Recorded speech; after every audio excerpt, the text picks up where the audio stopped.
start by learning how to import and organize our footage. We'll learn the basic editing tools and how to put together a sequence. We'll then add music, learn how to edit audio and make audio sound better. We'll learn how to add transitions and titles and graphics.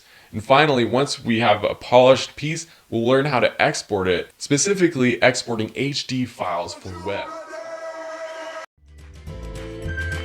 I want to show you the power of Adobe Premiere Pro. Before we even dive into the nitty-gritty and all the different things about getting started, I'm going to dive in showing you how to stabilize shaky footage in just a few clicks. I shot at a friend's wedding just with my DSLR camera, and as you can see, it's a little shaky and not so great. Let's fix that in Adobe Premiere Pro really quickly. Open up Adobe Premiere Pro. If you've never opened it up, don't worry, we're going to be going over all the settings in the future lessons. All you need to do is click New Project.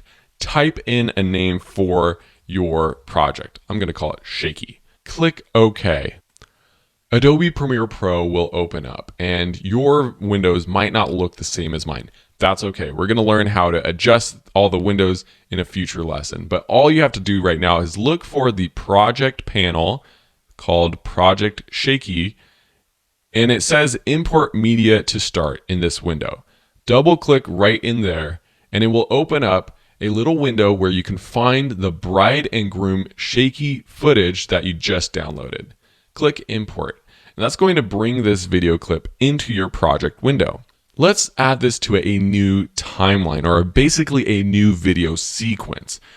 Click and drag this clip onto this little icon that looks like a post-it note. This is the New Item button. By doing this, a new timeline opens up. We can click through the timeline up here to drag and play through our video clip. Just press the space bar to play. Let's make this footage not so shaky. Find the effects window. It should be behind the project window. If you don't see it, you can go up to Window and make sure Effects is on. There's a little search bar at the top of Effects. Let's type in Warp. Under the Distort bin right here, we see this effect called Warp Stabilizer. Ooh, sounds cool. Let's click and drag that onto our video clip. In the Effects Controls panel that pops up, we'll see all sorts of text and buttons and things. Don't worry all about that, but you will notice that there's this little time remaining countdown. It's analyzing this clip, trying to think, how can I stabilize this footage? How can I make it not so shaky? Once it's done, it will stabilize it. We could go backwards on the timeline and play through. Smooth, buttery motion. I love that. It's completely different than what we had before. And we can easily see what we had before by turning on and off this effect by clicking this FX button right next to Warp Stabilizer.